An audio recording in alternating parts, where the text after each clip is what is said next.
Jadi waktu pindah tanam, ini saya nggak tahu Pak ya kalau tekstur tanah sini bagaimana. Tetapi jikalau lahan Bapak ataupun tanah Bapak teksturnya liat berat, contoh liat berat Pak ya, misalnya Bapak menggunakan tugal nih Pak, Bapak tugal, ini kan lubangnya Pak, tugal. Bapak masukkan bibit sini. Kalau menggunakan galian atau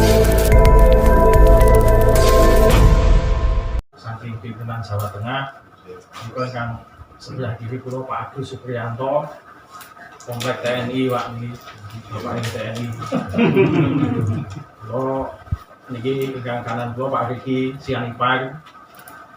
Kalau kita nyanyi nih Kang. Terus dalam Solo pulau, asli ngomong dewi Pak. Joko Mulyono yang khas tanggung jawab wonten wilayah Solo Raya. Terus insya Allah ke depan pun menawi saged si senau sesarengan untuk membagikan TSS menika.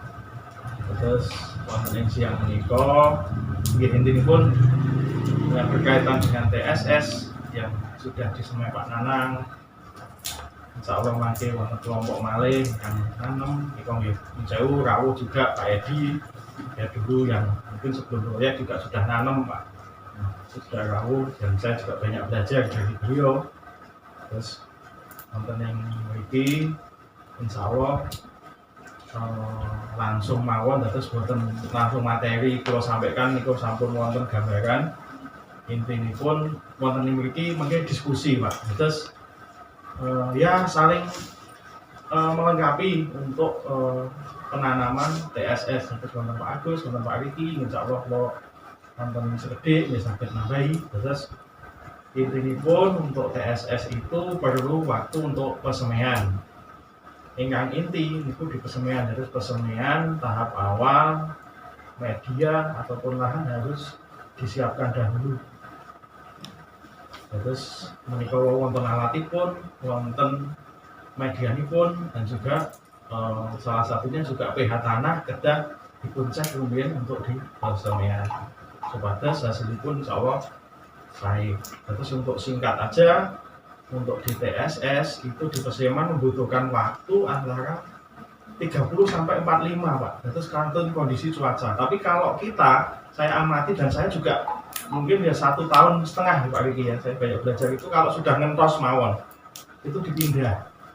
Terus ya berkisar antara 30 sampai 45-an Pak. Kantun kondisi tanaman, kondisi tempat kali tingkat kesuburan itu untuk yang satu untuk pindah tanah.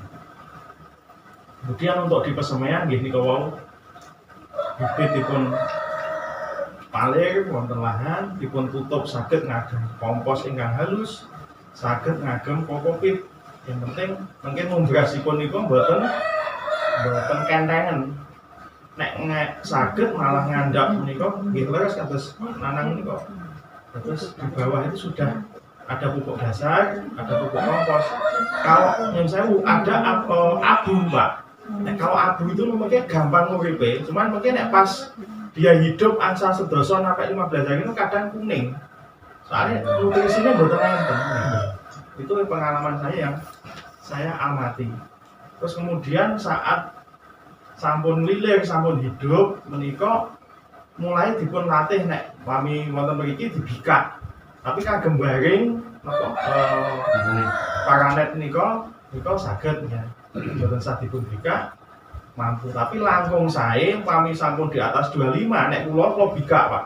Ternyata dia lebih tahan bandel untuk saat nanti dipindah tanah. Itu. Kemudian kalau dari ceblok bibit insya Allah 4 hari itu biasanya pun meletek. Tapi setiap seminggu niku mangke sampun nggih pun ketinggal singit-singit nih kok gitu. Jadi kalau seminggu niku dengan tebar bibit ditutup kok urung enek napa-napa nggih, itu mungkin jadi tanda tanya. Tapi insya Allah kalau untuk masyarakat dia lebih galak. Jadi untuk dia tumbuhnya lebih cepat. Salah satu kemungkinan. Itu untuk yang di media. Jadi untuk dipindah tanam dan nanti kalau sudah 40 sampai 30 hari bahkan mungkin 45 kentos medal saged dipun pindah tanam, dicabut Dan bisa ditahan sampai berapa hari Pak Riki? Kalau dari cabut sampai nanti pindah tanam? Seminggu juga bisa. Seminggu sakit Pak. Jadi didaut, dipun larenaken, ditahan kemudian diangin-angin seminggu sakit. Langkung saya mungkin ajeng tanam nek kula lanjutaken dicelup fungi. Batas langkung tahan untuk serangan jamur, plasmodium jamur yang ada di dalam tanah. Nah untuk perawatan ataupun apa, insya Allah sami. Oh nggih, catatan lagi Pak. Kalau upayakan, kalau mau pindah tanam lagi, insya Allah lahan itu 2 atau 3 hari sebelumnya diwaret itu oleh Pak. Lah pas pindah tanam itu ampun disiram lah. Jadi mungkin jenengan damel mal soploan, niku tanah itu keset. Ya mungkin tanah hitam, tanah merah mungkin beda Pak.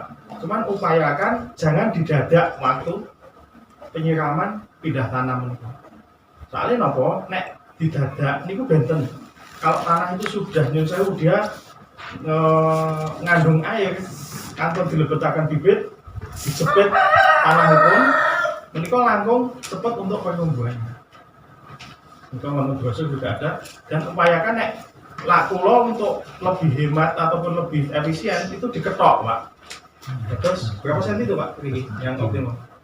Cukurnya 3 bulan Dalam tidak potong sampai sini. Pulpen. sepertiganya, satu pulpen Pak. Terus dicukur ajeng pindah nih untuk menghindari stres. Nah,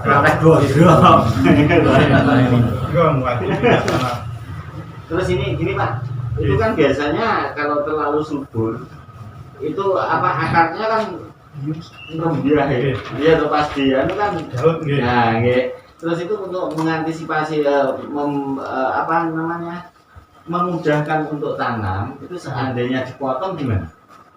Pak Riki bagus. Betul. Jadi Jadi gini, Mas Nanang, saya potong dulu ya, Ya, Mas Suko ya. Jadi Pak Riki. pertama begini, salah satu kegagalan petani itu adalah pertama di persemaian dan bila tanam. Kegagalan petani untuk TSS itu di persemaian dan bila tanam. Pertanyaan Pak Nanang tadi kan langsung ke bila tanam. Iya. Jadi kenapa tadi Mas Joko menyarankan kita untuk memotong daun bawah semuanya? Tujuan utama itu adalah diwajibkan jikalau menggunakan mulsa. Karena sewaktu bila tanam kan mengalami masa stres, di mana daun itu langsung ke mulsa panas. Nah, itulah salah satu dasar pemikiran kami kenapa kami anjurkan untuk dipotong.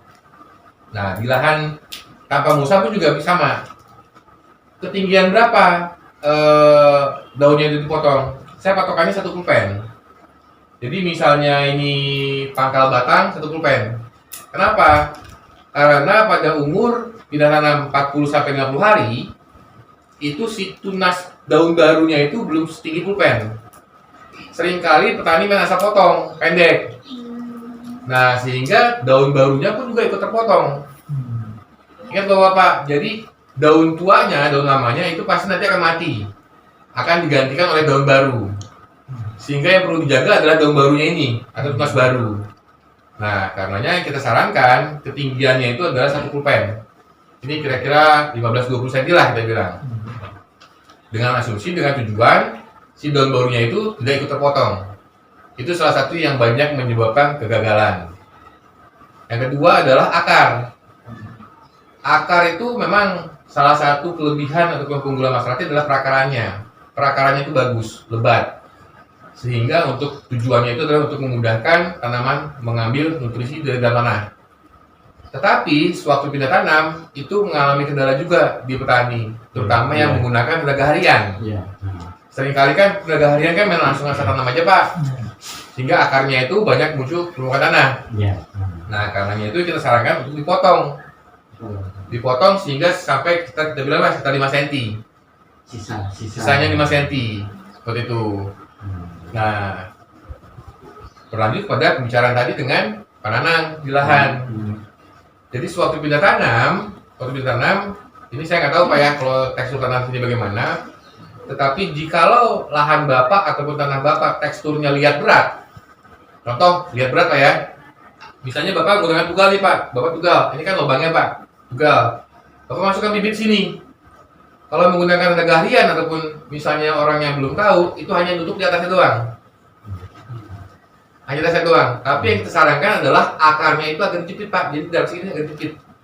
Kenapa? Karena kalau tanahnya Bapak lihat berat, meskipun disiram, itu tanahnya nggak akan longsor. Akan terdapat rongga di bawahnya. Si akar nggak nempel ke tanah, sehingga sulit untuk berkembang. Yang kedua adalah jikalau hujan lebat, air menjadi tampungan di dalam tugalan itu atau rongga tersebut, sehingga banyak menimbulkan busuk. Nah, itulah Pak kenapa saya sarankan kalau nanti pas pindah tanam, mohon koordinasi juga dengan Mas Joko. Karena kenapa? Tingkat kegagalan petani untuk TSS pertama itu di persemaian, yang kedua pindah tanam. Pak Nanang tadi saya lihat udah lulus lah persemaian, tinggal pindah tanam nih Pak Nanang. Karena mohon maaf, saya dari tanggal 31 saya berangkat dari Jakarta, 18 hari saya butuh waktu untuk sampai Sragen ini Pak. Lambat saya Pak jalannya Pak, pelan-pelan jalannya, baru sampai sekarang di Sragen. Di beberapa tempat persemaian bagus. Contoh kita ambil kasus Bojonegoro, bagus Pak persemaian. Tapi sewaktu pindah tanam banyak yang gagal, 10 hari dia mati. 10 hari dia gagal. Kenapa? Karena itu Pak, tanahnya di Bojonegoro itu liat berat. Sehingga hanya tutup di atasnya doang. Jadi bawahnya masih ada. Bawahnya masih ada rongga, akarnya nggak bisa berkembang, sehingga nggak bisa tumbuh lah dengan baik. Nah, mungkin itu salah satu masukan dari saya untuk misalnya untuk tadi pertanyaan Pak Nanang mengenai akar dipotong. Itu Mas Joko. Ini kalau Pak Nanang atau misalnya Pak Riki untuk babakan perakaran. Kenapa? Karena memang salah satu keunggulannya masyarakat itu perakarannya banyak, fiber tanaman itu gampang hidup lah istilah itu. Terus untuk saat pindah tanam itu kedang atau atas kalau bisa nggih ini intinya pun akar wonten ngandhap niku kedang entuk tanah. Mboten sing nginggil tok sing ditutup tapi kedah ingkang sampun ibaratipun pas lubang niku penuh untuk pengisian tanah itu. Dijepit lah istilahnya. Besok belajar. Ini Pak Agus juga mau menambahin Pak. Bismillah.